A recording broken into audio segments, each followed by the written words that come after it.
而家我哋正式講經。嗱，我哋而家咧今堂咧係講18道加行，但係我哋上一次咧係講理趣加行先嘅。我哋而家講到咩啊？護生加行定理趣加行啊？理趣加行咧，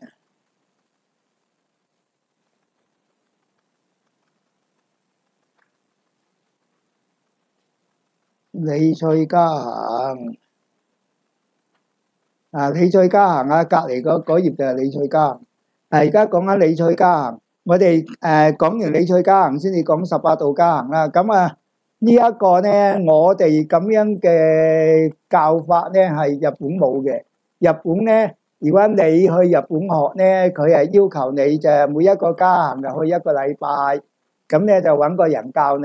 嗰個人咧可能係其中一個人嚟嘅，求其一個人咁教你，嗰啲嘢唔固定嘅。有啲係教得啱，有啲係教得錯。咁亦都冇講得咁詳細，你亦都聽唔到。佢講日本文，你講中文你亦都聽唔到。就算佢能夠用中文講俾你聽啊，不過冇喺日本度冇好識講中文嘅人，除非佢喺中國嗰度留學過啦。嗱，我哋咧理趣加行慢喎，咩啊？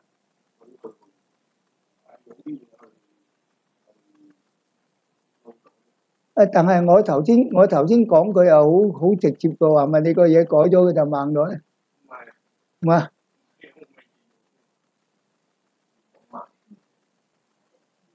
唔係佢標出嚟慢咗，不過慢咗都唔緊要嘅，因為個嘢都停咗喺度，個嘢，嗰啲個嘢停咗喺度。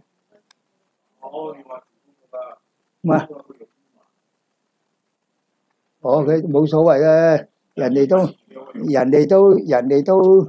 因為人哋都唔係睇我樣嘅，睇啲字啫，係嘛？咁啊冇所謂嘅。咁啊嗱，而家講理趣加行先。嗱，理趣加行嘅意思咧，揾本嘢佔高佢，揾光，揾嚿嘢咁高嘅。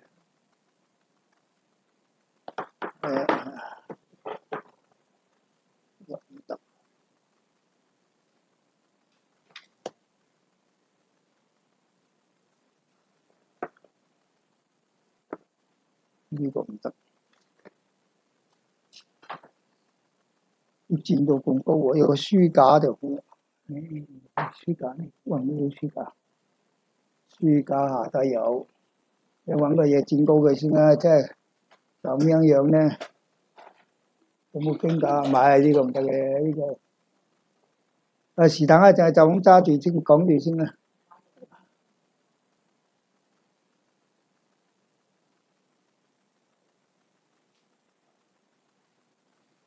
又唔記得揾嘢飲先，我攞罐嘢嚟飲，攞罐嘢嚟飲先。兩本書，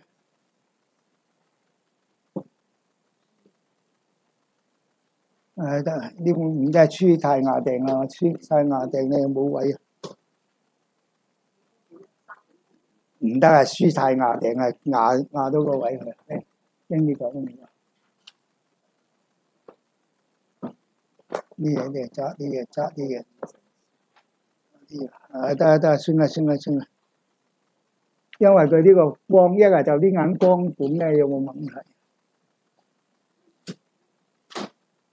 理趣加行嘅意思就係得道以後教授理趣加行，中院流嘅，哇，加成李嘉誠啊，理趣喎，點解理趣加行？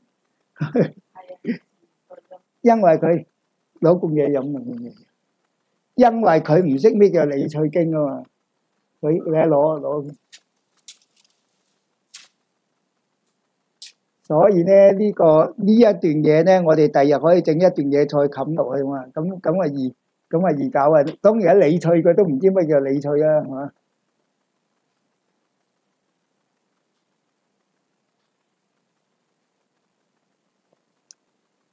係咪俾錢嘅軟件會好啲啊？有啲又俾錢嘅咩？有啲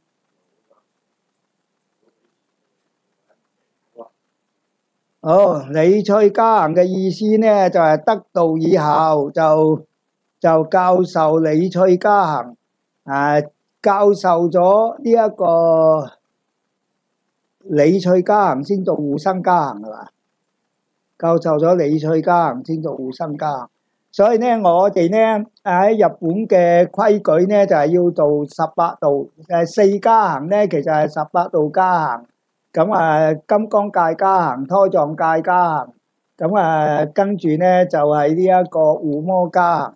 護摩我哋而家本書已經出完啦，400頁而家呢喺度校對緊我哋呢而家就嚟出㗎啦。咁邊個發心去對啲字呢？咁我話俾我哋聽，我可以俾本嘢俾佢幫佢慢慢對啲字，睇下啲字有冇錯。我哋係睇過，不過多人睇就好啲嘅。咁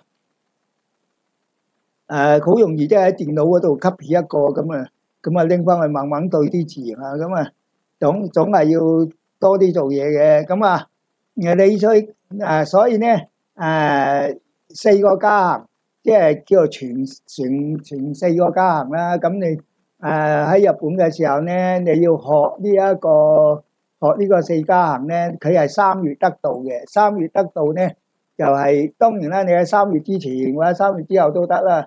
但係6月呢就受三騰大戒，得道咗之後呢，要受三騰大戒，就喺呢個沙彌戒啦、比丘戒啦、比丘尼戒啦、菩薩戒啦。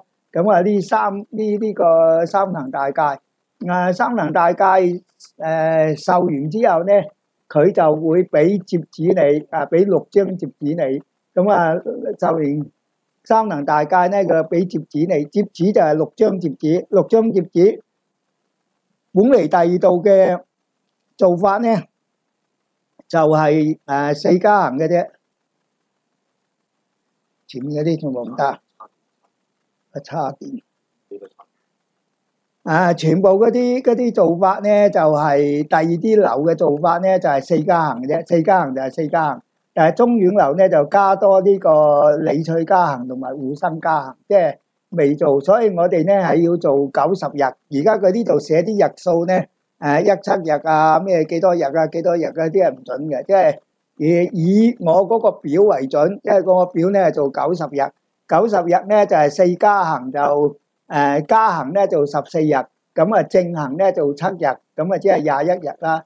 4加行即係88日啦。加多3日理趣加行同埋3日呢個護生加行呢，加埋呢就啱啱好90日。90日每日做3騰，即係270騰。如果你係冇時間，即係出家人，當然可以，我哋係照足佢咁一日做3騰嘅。但係你冇可能一日做3騰㗎，所以呢你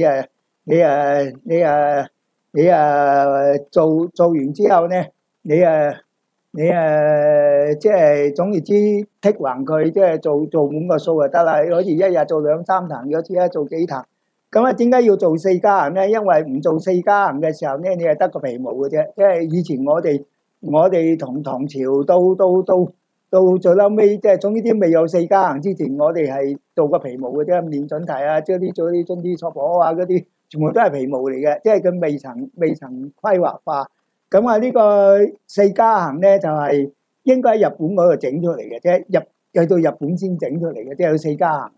最初係有少少嘅就好似最初係由雨輪觀音嗰啲開始有啲儀軌，照呢個雨輪觀音嘅整出個4加行出嚟。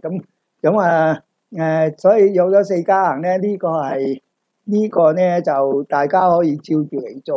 而家派都係做呢個4加行噶啦，即係以前我喺修驗道嘅時候都係有做4加行嘅。而家中院流傳法院流傳法院流就係新義嘅，中院流呢就係古義嘅。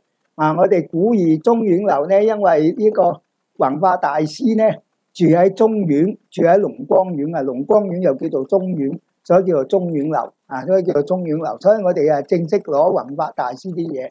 我哋點解要攞翻嚟呢？因為而家唔攞翻嚟唔得啦，因為佛教呢密教呢在咗生死存亡嘅階段啦。點解生死存亡呢？因為日本呢佢係唔識中文嘅。而家佢越嚟越少人學漢語你唔將佢攞過嚟呢，喺日本都傳唔到落去㗎，因為佢越嚟越唔識漢語。但係佢一定要用中文法本喎。咁如果佢有啲係有配咗做日文法本嘅咧，已經將佢簡單化或者唔係咁容易。但係古代咧喺明治維新之前咧，全部係中文嚟嘅，所以咧即係而家要日本法本咧都係100幾廿年嘅啫，即係以前全部都係中文嚟。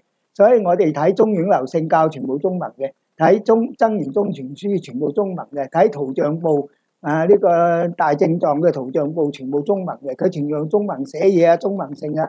所以我哋研究起上嚟咧，比日本係容易嘅。我哋再加埋嗰啲日本嘅嘢，咁而家我哋個日本嘅嘢咧，我哋根本就冇問題嘅。我哋將佢擠落 AI 度咧，日本嘅嘢即刻變翻到中文，好快佢喳喳聲佢可以變到中文。所以咧，我哋而家咧，所以就將佢攞翻嚟咧喺中國再傳播。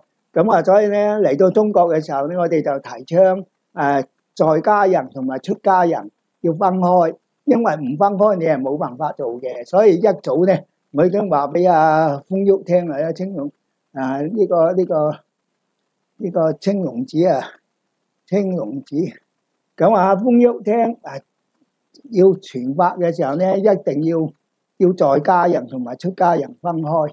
佢又唔聽喎，佢聽到切紅嗰啲人講，咁啊都得道，無論出家人就得道嘅，出家人有30幾個，咁啊有60幾個係在家人，一下子90幾個、90幾個啊，咁啊好啦，咁啊得道咗之後救佢四家行嘅，得道咗唔能夠做四家行，得道咗之後要受三輪大戒。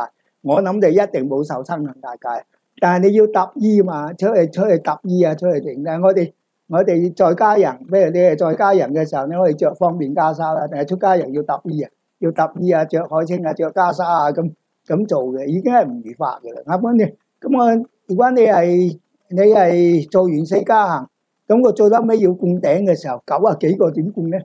如果照正式灌頂嚟講咧，你呢個至少2個鐘頭一個，咁你咪灌幾十日係嘛？咁所以冇辦法灌。最後尾係傳個準提傳法灌頂，即係傳你準提法。咁你會做完四家行，淨係傳個準提法喎。不過好過阿李生佢哋嘛，去同你日本灌個壽命灌頂，做得咁辛苦，同你灌個壽命灌頂啊，算啦，灌個可能大日如來啩，係嘛？咁啊，所以咧呢一個係做唔到嘅，即係唔係話佢哋唔想做，係做唔到啊，做唔到佢。所以咧，佢而家仲有辦法做㗎，佢將個出家人變做傳燈就得啦。嗱，我再灌一個係傳燈，咁啊搞掂咯。嗰啲啊變普通傳法灌頂，我呢個係傳燈，咁你咪搞掂晒咯嚇。但係佢唔知肯唔肯咧係嘛？而家又唔知肯唔肯咧，又未接受到我呢套嘢咧。台灣又未接受到啦，所以佢而家成日喺度推銷呢樣嘢。而家咧所以咧推銷呢樣嘢，咁所以咧呢個做完四家行，咁所以四家行咧有要首先要做理趣家行啊，護生家行。理趣家行嘅意思咧，得道以後教授理趣家行，中院流的家行教授中貼紙必須用紙包住，而包紙上面題有理趣經家行之作。我哋嘅理趣家行呢個就係我哋攞翻嚟嘅，呢個就係我攞翻嚟嘅貼紙。貼紙裏邊咧就係有個嘢外包嘅，即係日本好中意包嘢噶嘛，你夾包嘢咁啊理趣家行，咁啊拆開嚟咧就係呢個出邊嘅理趣家行即係理趣家行。理趣家行嘅內容咧就係理趣家行所作法，咁啊。初夜就取水，咁啊大師御前，咁啊先備香花金魚釘，金魚釘即係打，咁我剔手邊啫。佢日本人改咗好多嘢，呢個係釘即係打。咁啊次禮佛8拜，咁啊呢度咧就係9條赤樣觀音經，咁啊連埋大師寶號，咁啊日中佢分開咧呢個前夜後夜。呢個前夜、日中同埋後夜我哋上一次已經講咗啦，即係我哋大概咧，即係如果喺日本而家做嘅咧，就係做早課啦，起身做早課啦，做完早課咧到做到食飯之前咧，我哋就叫做前夜，即係做前面嗰一 part。咁啊，到食完飯嗰一 part 咧，就叫做中夜啦，就點叫日中啦，日中嗰一 part。咁啊，到下晝咧挨掹嘅時候咧，4、5點啊、5、6點，或者做完晚課嘅時候，你做埋尾嗰 part 咧，咁就係後夜。咁啊變咗一日做3次，一日做3堂。咁如果你哋係唔得閒嘅，咁啊幾時得閒啊做一堂啊，剔一剔咁啊算數啦。咁點解要咁方便咧？就係揸到正都得嘅，揸到正就冇人做到咁解，一個要分工係嘛。咁啊，所以咧就方便啲。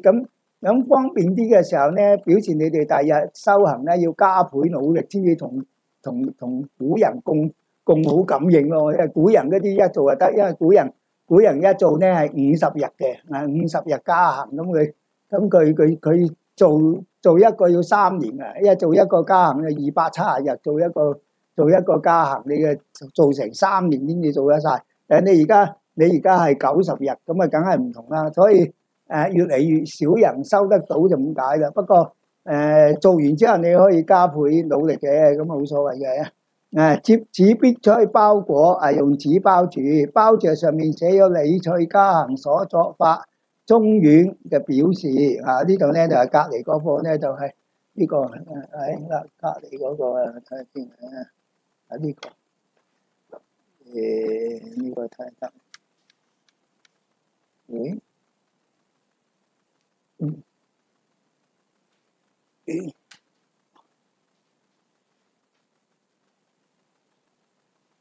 呢個開唔開到嘅？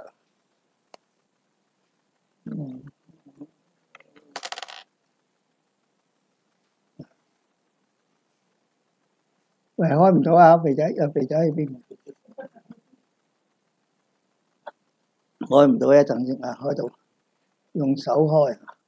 呢個就係李翠嘉行作法嘅接紙，接紙入邊咧仲有張紙嘅睇下佢有冇打開張紙。呢個咧就係佢個停咗佢，用手先得㗎，佢好似呢個咧就係佢個亦都唔得啊！佢一路貼。呢個咧就係嗰個就係我哋影印落嚟嗰個啦。呢個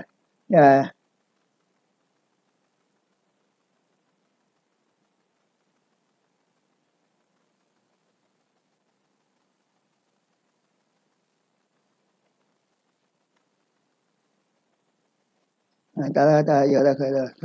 咁呢度咧就係叫你做乜嘢嘅？呢張就叫做接紙接紙。咁4加行咧，總共咧就有4張接紙。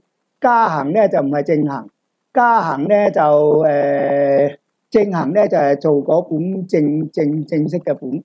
咁呢做法咧就係淨係有加行嘅法本嘅。你去高野山買咧，就係買到正行嘅法本，就買唔到加行嘅法本嘅。加行個接紙咧係師傅俾嘅，師傅俾咗之後咧，咁你係照呢啲做啊，呢啲冇法本嘅，呢要自己揾資料去做。咁我而家同你成個嘢咧做晒出嚟，已經方便噶啦。比我第一次做嗰時咧，方便咗好多。咁所以咧正行嘅法本就喺高野山嗰度買到。有純中文嘅咧就係好似2萬幾蚊嘅。呢個日文嘅咧就係18000蚊咁嘅一套嘢一套嘢。咁我哋而家已經將你影印咗成本書咁可以。所以咧就易好多嘅。而且嗰啲如果你買日文嘅咧，佢就有埋手印嘅。所以話手印唔係話唔可以公開，而係睇下你係咪適當時間公開啫？古人就話你連手印都唔準㗎，你聽淨係聽啫，你唔準畫圖嘅，仲係連畫圖都唔準啊！後來就越嚟越鬆啦，係嘛？咁而家影相啊，乜嘢視頻啊，乜嘢都有啦。所以咧就學起上嚟就易啲啦。以前唔準㗎，以前所以咧中文咧就冇手印嘅，日文咧就有手印嘅。所以咧我哋比較用日文咧就多啲。呢個咧就係佢嘅利是入堂授與超和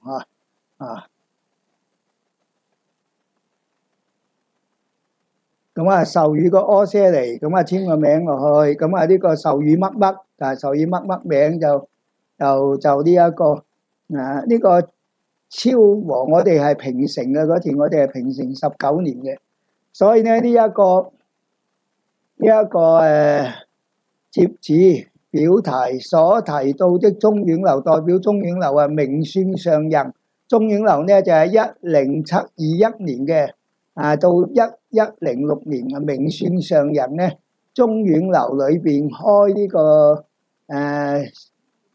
明算同成尊柯些尼學習小野流嘅奧秘。我哋係小野大僧都流有小野流，有廣澤六流啊嘛所以呢我哋呢個小野流嘅，咁啊後來咧高野生弘法，因此命名為中遠流。亦有一說是高島弘法大師當年居住嘅喺中遠，即係龍光寺，咁啊以此為名，所以龍光寺又叫做中遠，所以叫做中遠流唔係弘法大師創嘅，係到明算嗰時先至確立個名。但係呢就係攞弘法大師嗰啲嘢傳落嚟嗰啲嘢。以下理趣加行初夜之作示範。初夜中取水，並不是說每次加行前都要做花叢中取花水。如果係取花水呢，就係每日天蒙光，咁啊你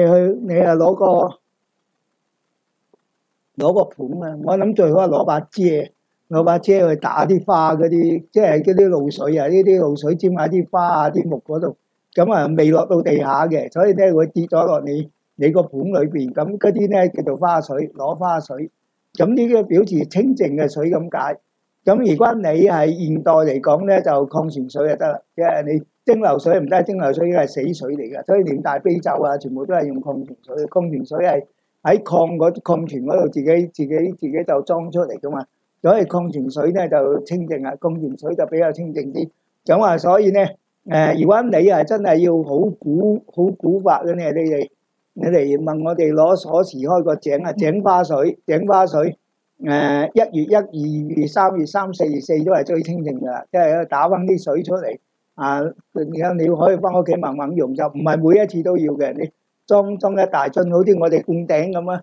我哋灌頂平時灌頂嗰啲水都係井花水嚟噶，我哋係全花灌頂嗰時灌淨嗰啲水攞嚟做普通嘅灌頂嘅，所以我哋啲水打出嚟咧，你可以用好耐嘅，打一桶水你翻去有排用咁呢個咧就係如法嘅。如果你想攞嗰啲花水咧，其實都係唔好嘅，因為而家啲污染咗啊！污染咧，你要塵啊啲剩啊多啊，花水都唔係清淨噶啦所以咧井花水咧揾為一個，而花水應該在後夜人士收集呢段而家水中嘅蟲還處於沉寂狀態喎，呢個時候啲水裏邊嘅蟲仲係瞓緊覺，而且花上面嘅露水經過淨化可以使用。上述收集的水稱為花水，或是井花水。井花水呢就係攞井嗰啲水即係第一次打嗰啲井水叫井花水。呢個水呢會用咗供養本尊的壓加水。加行中不需要特別使用灌頂用的壓加水的作法。灌頂用嘅壓加水係乜嘢呢？就係檀香、沉香、鬱金同埋呢一個丁香加丁香落去4種香檀香、沉香、丁香、鬱金加呢4種香。如果你係要塗香呢，就加埋呢一個龍腦，加埋呢個冰片不過食就唔能夠加冰片啦。所以灌頂嘅水呢就係有味道嘅。我哋俾你灌頂嗰啲乳缽嗰啲呢，就係呢一個灌頂嘅壓加水。而你平時用嘅呢就係井花水。如果你井花水你話水喉水咁唔好啦，咁你水喉水唔好，咁你買樽礦泉水咯，礦泉水用晒你做幾耐都得啦，買一大樽啲嘅，咁慢慢做都得，咁變咗清淨好多。咁你話要嚟攞我哋啲井水亦都可以，我哋俾你攞嘅，咁井取之不竭咁你慢慢攞，咁攞上去，咁呢個咧加行中不需要特別用灌頂，念誦法願心經一遍和水天加持七遍。咁啊呢個灌頂嗰時嘅水呢，我哋去攞水啊，我哋呢用傳法灌頂嘅時候攞水呢係要去問火天布施啲水啊，所以我哋呢要供養火天啦，要念心經啦，要念呢個水天真言啦，呢個水天真言啦，然後就攞水。所以呢，平時我哋用嘅壓加水呢，用個花水呢，就唔使好似灌頂咁去攞嗰啲灌頂嘅水啊，灌頂嘅壓加水。不過我哋呢就係灌頂呢，因為灌頂嗰啲水係用唔晒嘅，所以我哋每一次我哋其他嗰啲結緣灌頂呢，我哋都係用翻灌頂嗰啲水，因為我哋儲埋佢一齊咁啊，都係灌頂嗰啲水。晨朝取當天用量的花水啊，隔一夜水升為縮水啊，絕對不能使用啊。所以呢，每日都去攞花水係大件事。所以呢，攞礦泉水就得啦。壓加專用的井口啊，叫做壓加井。咁啊，呢個壓加井呢，就喺呢個高野山一入門口呢，就有個井嘅。一入門口嗰度啊，山門隔離呢就有個井。嗰個呢就係壓加井。壓加井呢就係去每一次灌頂呢，就去嗰度攞水。咁啊，我好好彩啦，佢叫我呢攞個兜啊，攞個兜呢，因為有兩個人攞兜嘅啫，三個人，一個啊捧嗰啲嗰啲葉啊，嗰啲供養品。咁啊佢係叫我捧，我係外國人啊嘛。咁啊唔知係咪知道我將來會弘法啊，係嘛？咁啊佢一路行去嗰度。一路行去念呢一個紅心誓同埋念北洞，去嘅時候念北洞，翻嚟念紅心誓。咁啊喺金堂一路行到山門嗰度都幾遠喎。如果唔小心撲親咧，咁唔使灌咯。所以就唔會嘅，知道我唔會撲親，佢叫我攞。咁啊壓加水專用嘅井就叫壓加井，所以佢有壓加井。我哋嗰度都有個井，所以我哋呢度啱啱有個井。不過我哋咧就冇做個棚咧，應該係有個壓加棚咁整住嘅啫。整個棚變咗陰井又唔係咁好，因為我哋咧有過濾嘅，咁啊，所以咧我哋就唔怕不用其他來源嘅水啊，而且咧存放壓加水嘅桶咧叫做壓加桶，供放壓加水和花嘅地方咧叫做存放壓加和花的地方稱為壓加桶。得呢個第二頁。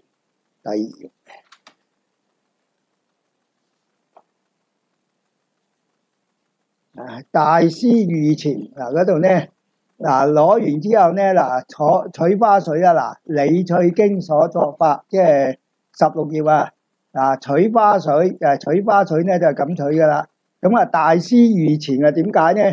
咁啊，所以呢，你淨係攞到個法本，你啊攞唔到嗰個呢本嘢呢係冇用嘅。呢個呢係呢個中村善正喺高野山講學嘅時候嘅講義嚟嘅。高野山講學嘅就係講四加行嘅講義，所以我就係將佢攞咗出嚟嘅。攞咗出嚟，我哋翻譯佢做中文，咁你大家可以知道。如果唔係咧，你就算攞到四加行嘅法本咧，都唔識做啊。所以咧，時代唔同，所以我哋係攞到多啲資料咧，我哋係做得如法啲。理趣加行嘅本尊咧就係弘法大師啊，所以壇上可以登獨懸掛弘法大師畫像，亦可以一併懸掛兩部曼德那大師名神。所以我哋咧。已經話咗俾你聽，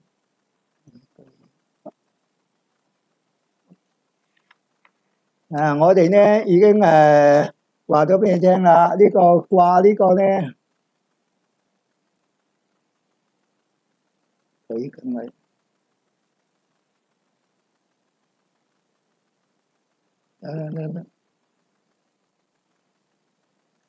佢又唔得。呢個四個畫，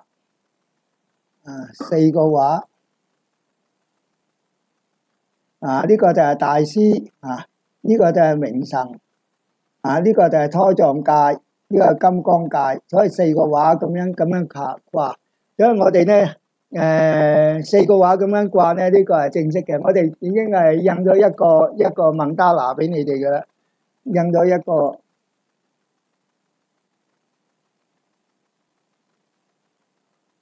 一個曼達拿俾你哋噶啦，所以你哋掛嗰幅細嘅畫出嚟啦，嗰幅畫就可以代替晒所有嘅嘢。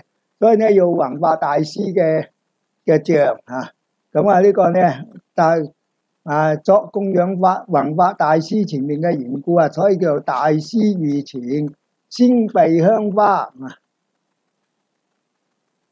大師御前先備香花金二丁呢個第一章中已經記錄香花嘅作法，騰上有6種供養：壓加、塗香、花宏、燒香、焚燈明。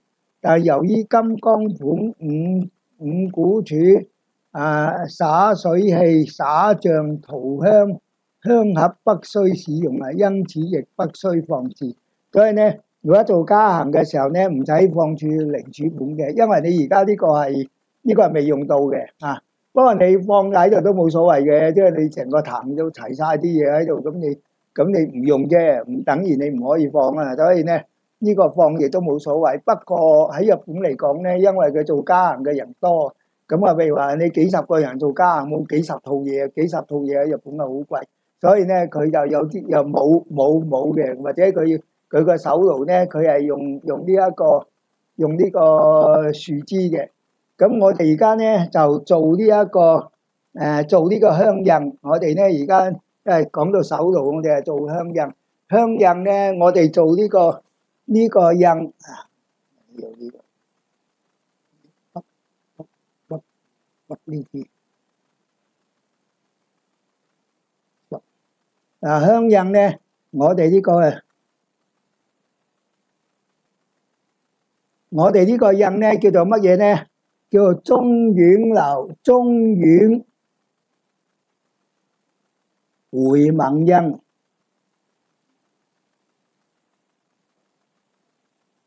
本嚟叫做圓融派嘅印都可以嘅，但係冇人識。呢個係我發明呢個我發明，因為呢柯字印呢淨係咁嘅啫，柯字印呢就冇咗呢橛，成橛都唔見咗。柯字印呢，柯字印就係咁，柯字印就係咁呢。你做嘅時候呢，做得好好呢，都係燒個零鐘頭嘅啫。所以日本呢啲人呢就係有啲附加香佢有啲一合合嗰啲附加香呢，你做到一半唔夠嘅時候就加上去，唔夠呢你就加一條喺呢度，加一條喺呢度，加一條喺呢度呢，就變咗咁啦。再唔夠呢，你就加埋佢，即係我哋嘅印啫所以呢，我哋並冇改佢嘅印喎，我哋只係我哋知道唔夠時間啦，所以我就預先做長佢咁解。我哋應該做個咁嘅印，咁呢個叫做中影回流印。我哋個 R 字印，但係呢個係 A 字嚟噶嘛 ？A 字日本人唔識R 字又唔係呢個 R， 所以叫做中院，因為呢個係中影流嘅柯字印嘅延長版。回盟香回翻嚟中國中影流回翻嚟中國都叫回盟印。所以呢個大家呢啲流派都可以用嘅，因為個個都會用呢個，因為多時間嘛，呢個多成1/3時間呢個做得好2個鐘頭嘅。所以我哋而家呢就有啲人呢就話要呢啲印做好嘅印，呢我哋而家就揾到個價錢啦。咁呢個35蚊40個，40個。如果細嘅呢鬥氣呢就35蚊就50個50個35蚊，即係未夠1蚊個啦，7毫子個啦，7毫子個，一個8毫子個，一個7毫子個。咁人民幣所以呢就呢個香呢，大嘅香呢可以整2個鐘頭10分鐘。所以呢個你做護摩乜都夠啦做護摩乜都夠。所以呢細嘅印呢可能係1個半鐘頭咁啦。咁所以呢你做4加行呢就唔使咁麻煩，少少吸引。所以你哋已經請咗啲吸嘅印啦，中意就吸下啦。因為吸印仲貴喎，而家因為點解咧？而家啲印度檀香就冇嚟嘅，係啦，越嚟越貴啊！我哋最先買啊60幾蚊啊，而家買到200幾蚊啊，老生檀啊，又有生檀，又有老生檀，又有澳洲嘅雪梨檀香，咁而且佢嘅價錢會日日貴喎，成日貴喎。咁呢個檀香裏邊，我就問佢有乜嘢料喺裏邊啦。佢話又有芬綠香啊，又有沉香啊，安息香啊，乜嘢香都加埋落去。咁而家淨係問緊佢嘅出處啦，10幾廿種香，10幾廿種香就唔係檀香沉香啦。佢有檀香沉香，但係少少啊嘛。咁變咗就平咯。我話如果你夠膽死嘅，加啲陳皮落去咧，你仲好啊，陳皮平啊。但係陳皮係個書裏邊講嘅喎，啲古書裏邊講話要加陳皮噶嘛。陳皮佢係一陣香味，又多又平係嘛。咁啊，如果你要啲香味似沉香嘅，加靈仙草咯。咁人哋都係咁樣做啫嘛。所以呢啲係藥香嚟嘅，即係好似我哋而家點啲香咁啊，唔會過喉嘅，唔會啊。所以呢個咧呢個好啊。咁我哋第日而家叫佢做咗每個做1萬個。第日咧俾你哋請啊，1蚊個到啦嚇。咁啊呢啲嘅，咁啊第二啲流派都可以用嘅。因為呢個變咗你就唔使咁麻煩啊，你淨係吸嗰啲印，用嗰啲香印咧，用嗰啲盤香都得。但係盤香你冇得添香啊嘛，你邊度添香啊？你呢啲有得添香啊嘛，呢啲有得添香，唔係你攞住個添香，你都唔知喺邊度添，嗰條盤香嚟嘅，咁你點添啫？嗰條線香，咁你點添啫？所以咧呢個就係。因為有回紋印，佢仲有個輔導嘅，咁啊，仲有個輔導喺度咧嚇，仲有個輔導喺度，咁啊，所以咧佢呢個香印咧係最好啦，佢叫中丸回紋印，我哋就係整埋個成分喺嗰度一盒盒咁俾你哋請啊，50個或者100個一包咁，請咗之後咧，咪一做咪做個幾銀錢，個幾銀錢都唔捨得啊，收咩法咧？咁啊，所以咧，而且呢個係好如法嘅香喎，佢有安息香啊，有芬綠香啊，乜嘢香都有嘅，落齊啊！唔知佢出自邊何經何典啦？而家淨係問緊佢出自何經何典。咁啊呢個，所以咧我哋就做咗啲香出嚟嘅，我哋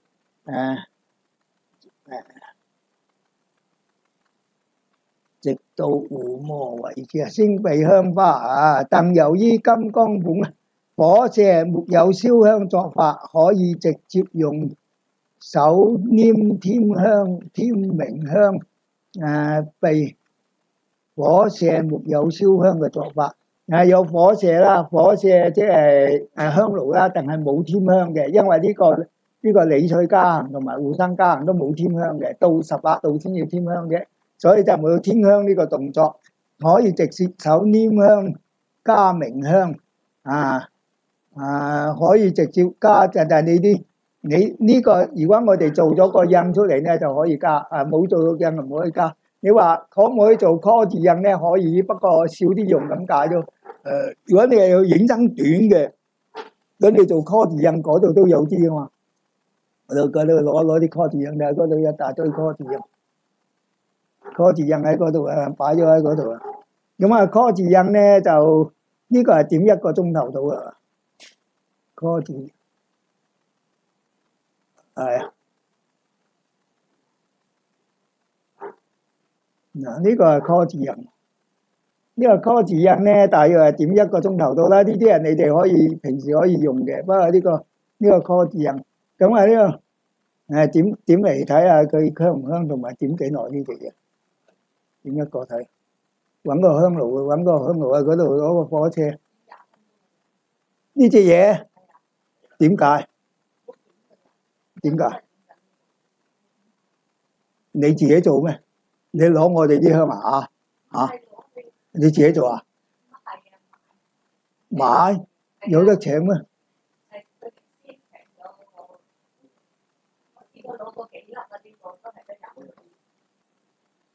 唔係20分鐘。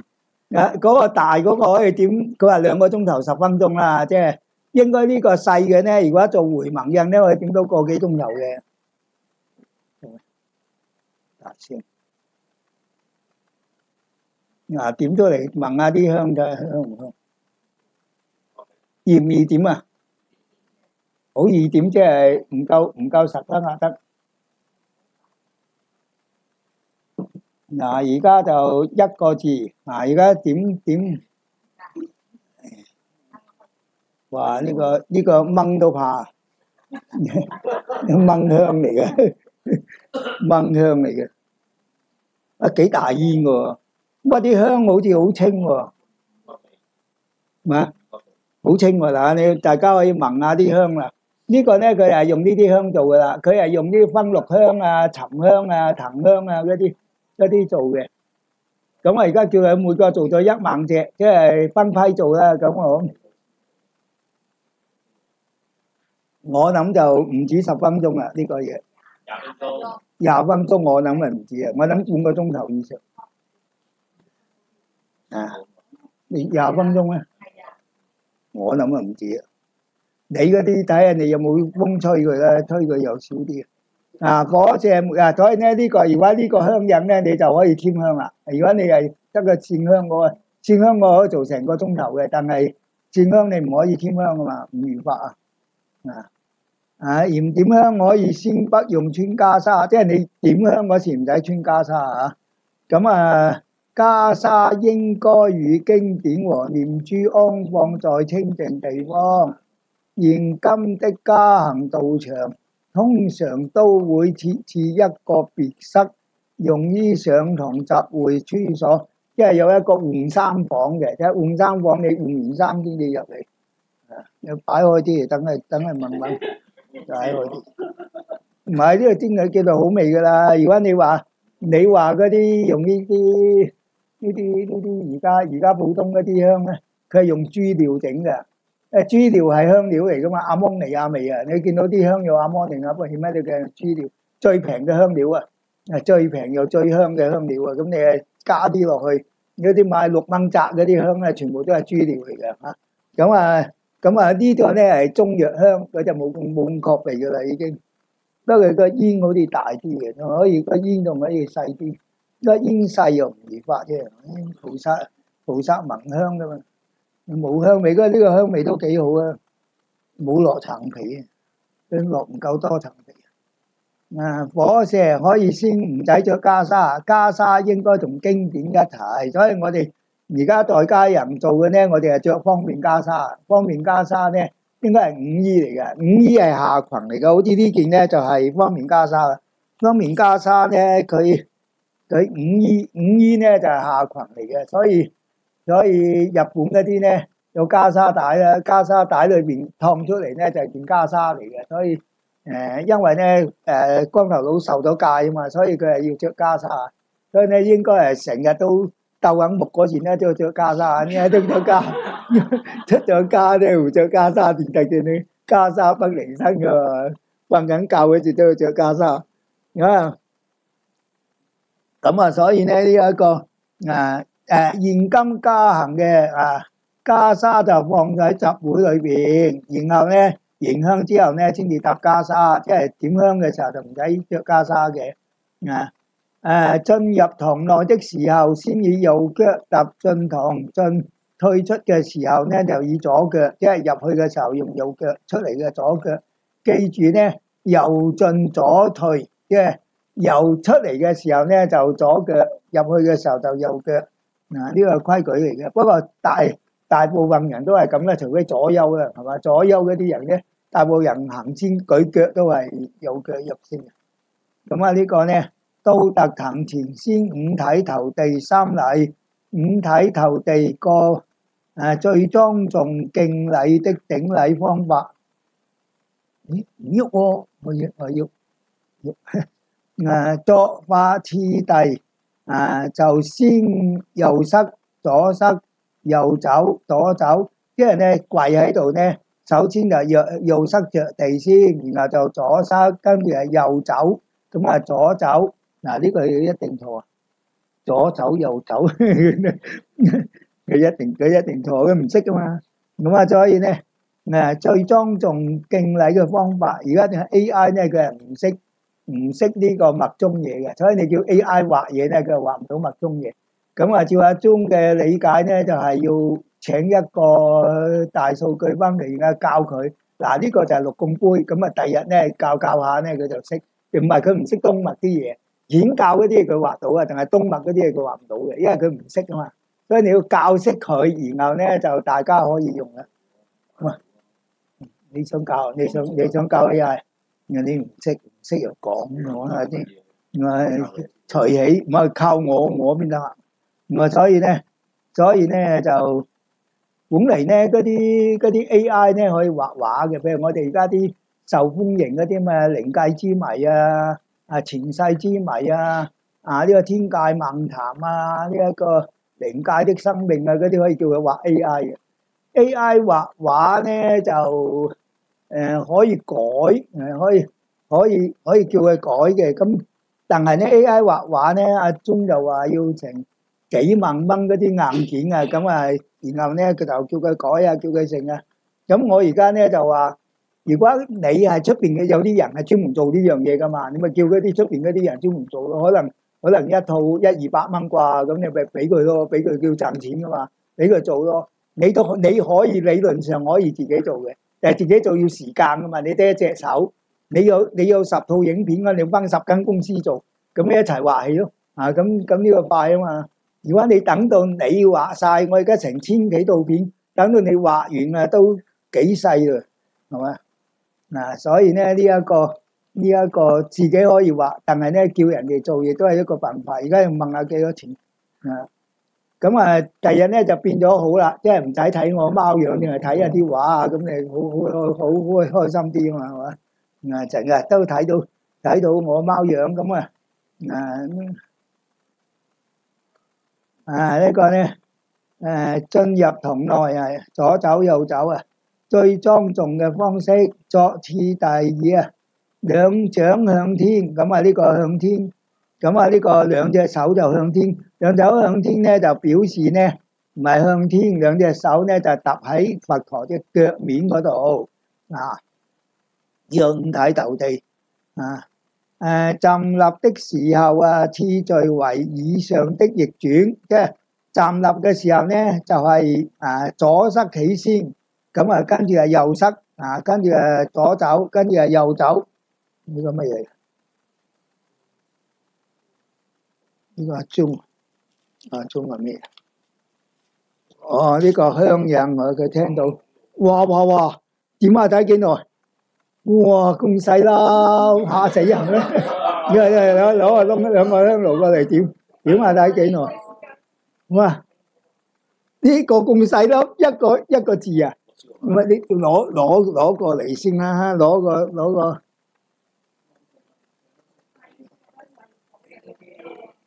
但係使唔使咁細啊？呢隻大幾多？呢個擺豆器，但係豆器都冇咁細噶嘛，呢隻都係豆器嚟噶。而家報咗價啦，係咁大啦，係咁大。大嘅咧就成分咧就係沉香、鬱金、藏紅花、綠檀、紅檜。點咗？呢個13開始。點個尾點少少得啦，冇點咁多，點應該多，梗係淨係燒着唔着？好香喎呢個，唔係就點埋啲啊！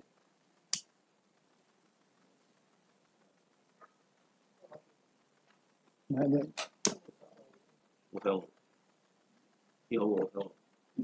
香，呢個香過嗰個係自己做嘅，呢個係尖月水準。呢個落咗層皮啊！咩快啲點得唔好啊！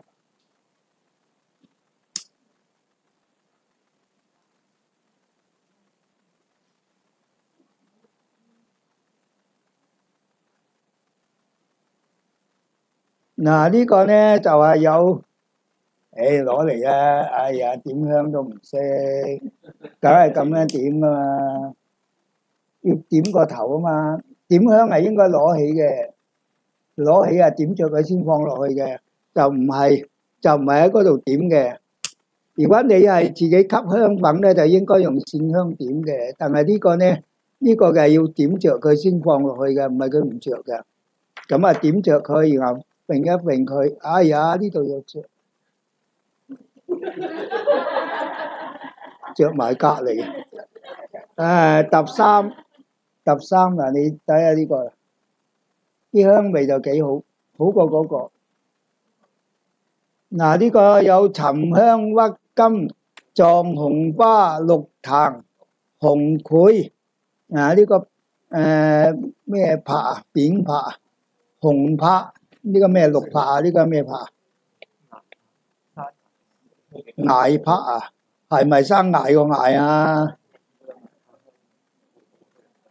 呢個都有咩？呢個南香，呢個青南啊，青南香。呢個咩啊？丁香、俏南、俏南。呢個係咩字啊？呢個翁色啊，翁率啊，翁色香水、冰片、丁香、麥葉、艾草、砂糖，加5%係乜嘢？木薯粉啊？木咩粉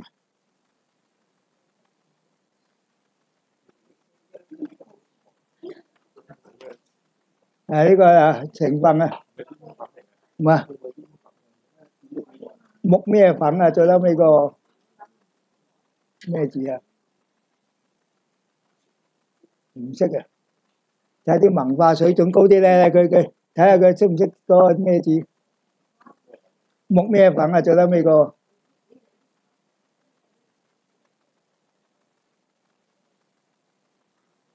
幾好香，呢個好味啲，呢個呢個好味啲。而家就係做呢隻咧，而家點到1個字啊，差唔多。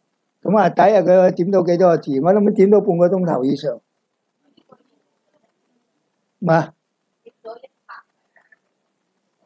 點咗1格仔，而家由1個字，而家點咗2個字啊，半個鐘頭啊可以點。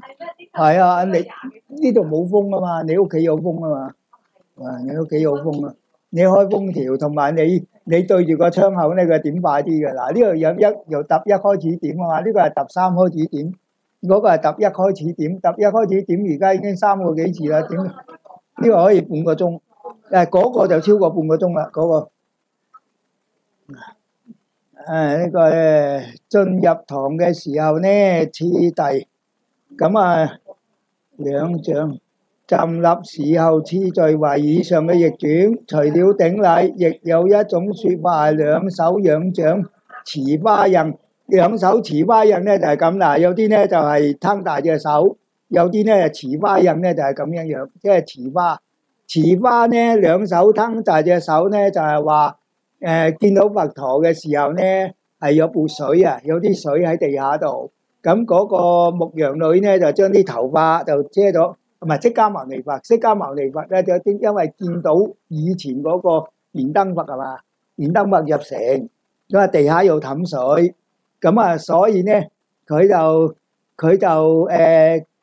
個頭髮就撥開就遮啲水，咁啊遮住啲水俾佛行過。咁啊呢個係其中一個嘢啦。但係佢嗰個呢係兩隻手就喺擺喺佛足度，頂禮咧就係兩隻手咧擺喺佛嘅腳背度黏粉啊，黏粉啊，5% 黏粉。咁啊呢個咧兩隻手擺落去，咁持花印咧就係話攞500枚啊，同嗰個耶輸陀羅買蓮花。咁啊供養佛，咁啊所以持花就係持蓮花嚟到供養佛。呢個兩隻手捧掌咧就係接觸禮，即係咧佛陀隻腳嗰度，即係擺喺佛陀隻腳，即係供上佛陀隻腳喺度咁接觸禮。咁啊拈花，有啲咧就係持花手咧就係攞呢個蓮花。咁啊直到護摩正行嘅時候咧，是才持手爐。騰前3禮，然後着座。所以呢，平時呢就唔用手爐着座嘅，護摩嗰時先至着座，護摩正行先至着座，即係普通人咧就你見啲畫面咧，佢就係攞住個香爐啊，攞住個手爐，攞住個手爐咧，咁禮咗着座。咁平時你哋咧，佢係攞個手爐咁樣禮生禮屈生屈，屈生屈咧係有嘢揸住嘅，唔係冇嘢揸住。屈生屈係表示方便禮咁解。屈生屈，然後就拜落去，屈兩屈，然後拜落去，拜落去咧，呢個持手爐着座咧係呢一個護摩正行先做嘅，即係就算你係呢一個金剛界、初藏界、18道都唔係用手爐嘅，即係手爐係法會用嘅，所以咧你啲法會咧就個個都係持手爐入座啦。咁呢一個中院樓咧就係手爐咁樣拜嘅。咁如果你係即係生意咧，佢就係放低個手爐，就兩隻手咁樣拜嘅。咩啊？嗰隻嘢又講乜嘢？我以為嗰隻嘢講嘢，真係好叻喎！你係咪想試下我哋16隻貓夠唔夠你嗰隻鸚鵡打啊？你成日攞嚟係好似打得啊！夠鐘食飯啊？夠鐘啊？係真係夠鐘喎，不過要等個香人喎。而家點到幾多啊？睇下，唉，好少喎。而家咧3點鐘點到13點到14咧，係點到咁多嘅啫。所以咧呢次如此類推咧，1、2、3、4、5、6、7、8、9、10，點到1個鐘頭。呢個點到1個鐘頭。呢個點到1個鐘，而家個味道又好，落咗層皮。你可以話你要加層皮，佢又唔信。呢個幾香啊！呢個聞咗好精神。所以咧呢隻咧又冇檀香好貴，因為檀香你成日貴啊，做香粉嘅時候，好煙，而且有時咧有啲大陸嗰啲無良嗰啲種啲檀香嚟。啲大陸嗰啲檀香邊係檀香咧？都係沉香。抽晒油啊！做檀香油嗰啲啊，做檀香油定係抽晒油先俾你啊？係咪咁古啊？肯定唔係啦！大陸人好人噶嘛，大陸人而家俾足錢嘅話，你話唔好抽油，咁佢就唔好抽油咯。你要平啊，我會蒸咗啲檀香油出嚟，直至正行才持手爐禮行前3禮，然後着座。着座時咧先右濕上去，所以咧上半截行嘅時候咧，就係隻腳先有嘅，右邊隻腳咧就先上去，然後慢慢騰上去嘅。你所以咧得閒要睇下啲日本嗰啲影片啊，日本嗰啲影片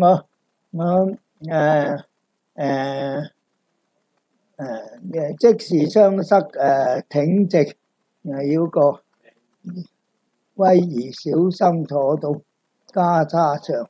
咁唔好坐到自己嘅袈裟啊！金二打打鳴嘅方法各流不同，咁要自己都有自己嘅心得。當流嘅打法呢，係先繞珠兩匝，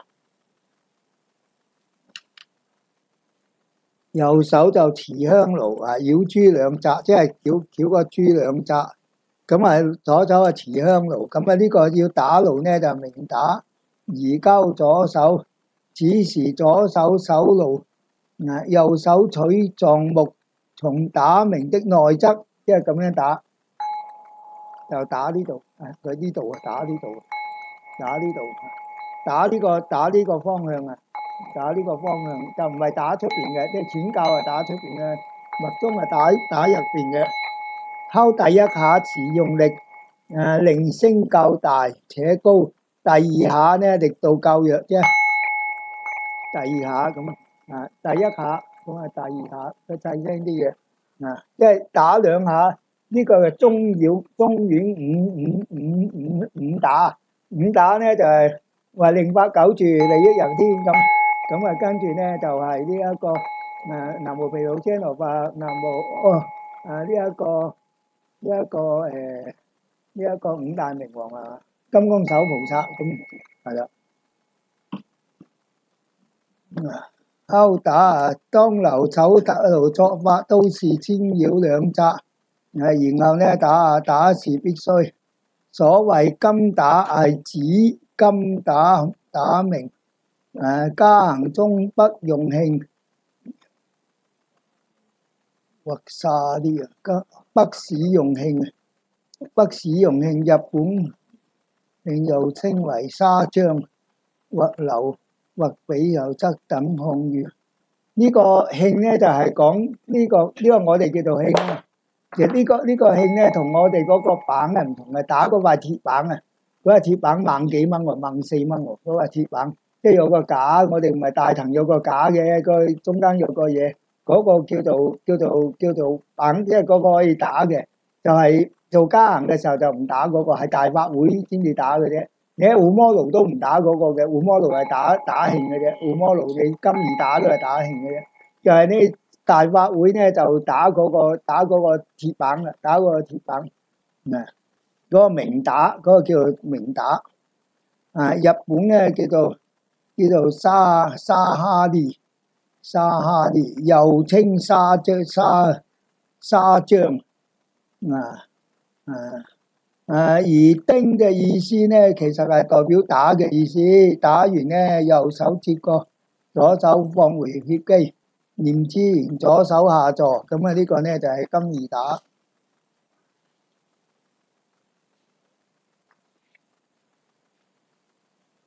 次禮拜8遍或者21遍，五體投地禮拜100遍。所謂百遍咧，其實係指108。左手持念珠，每一個念珠就褪一粒。念珠咧就攞個珠頭，嗰個珠頭嗰度咧拜落去就褪一粒，拜落去就褪一粒，咁啊8拜。普通係拜21拜嘅，21拜咁拜。你左右定右優啊？你梗係右手嘛？呢隻唔係右手。念經你嘢左優右優唔緊要嘅，但係你禮拜嗰時，梗係用呢隻手嚟拜噶嘛，左手念珠，咁右手拜噶嘛。除非你係左優啊，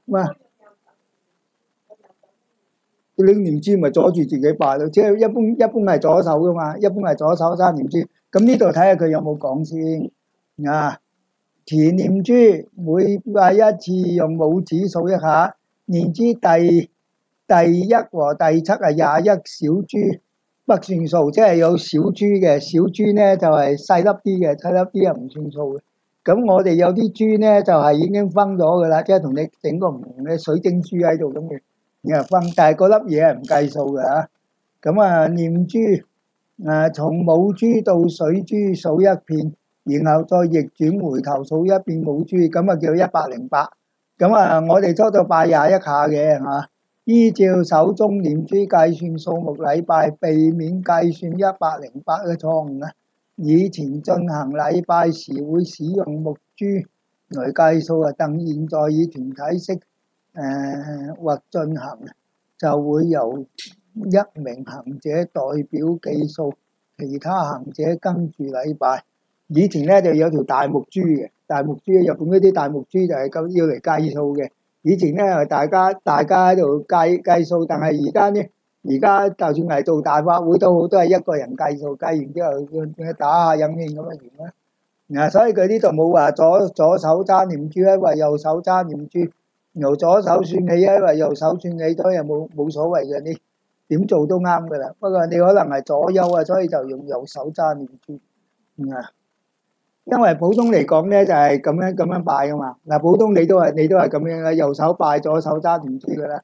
乜嘢都係左手揸念珠嘅。你就算係結光明真言，你都係左手揸念珠噶。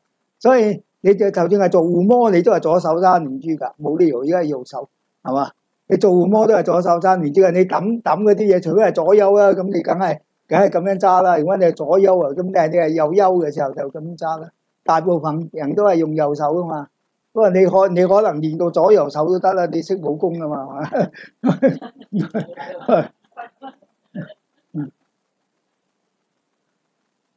就係依而家手中念珠計數，就108。接此提過或21遍，接此提過21遍就21遍啦，理得佢啊。咁啲有嘢係佢負責。嚟睇下而家點到幾多？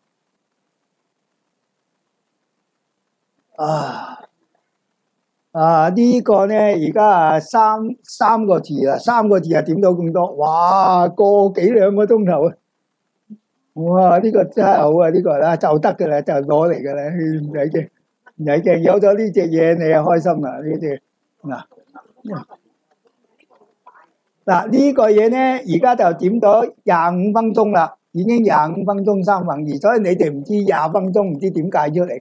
人哋話20分鐘，你又20分鐘，你真係攞嚟講。有冇封條都唔係啊！嗱，你而家點到幾多啊？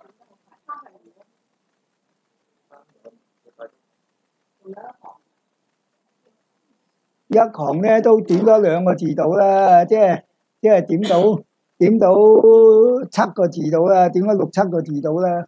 咁啊，所以咧呢個襟啊，呢個而家點咗3個字，先至點到一啲咁多。呢個襟啊，呢個可以點個幾鐘頭。呢個真係襟呢個。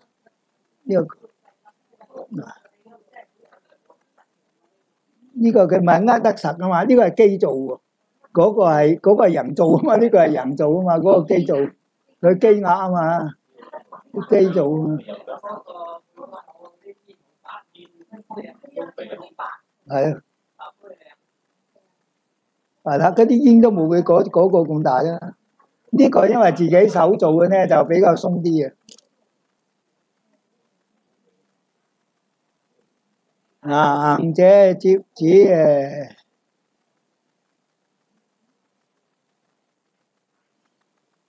接旨提過21遍初夜不同於日中，並沒有9條石像的誦讀，而行者初學加上阿闍黎哀愍故開許緣故可以改為21遍，而不是自己能力隨意加減。阿闍黎開許你咧就做得21遍，不過我唔開許啊，所以你係要做108遍。如果唔開許嘅話，咁所以咧開唔開許你估我開唔開許啦嚇。咁你估阿闍黎開許喎，咁做21遍喎。你估阿闍黎唔開許喎，都係做108遍啦。咁由於你哋自己開唔開許，唔係我開唔開許。而開許的最初只為了高齡病弱。你如果你唔係高齡唔係病弱咧，做108遍咧，拜得好金。你做個藏麥打禮拜未啊？拜得好金，拜咗幾多啊？唔係搭生意，係推過去噶嘛。你點解搭佢做乜嘢？你平時都搭慣噶啦。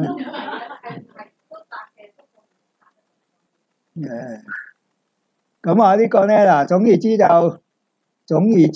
禮拜嘅時候誦普禮真言或者懺悔六根罪障。咁冇人用懺悔六根罪障嘅，梗係嗡沙拉巴他他其他亨那曼多卡咪。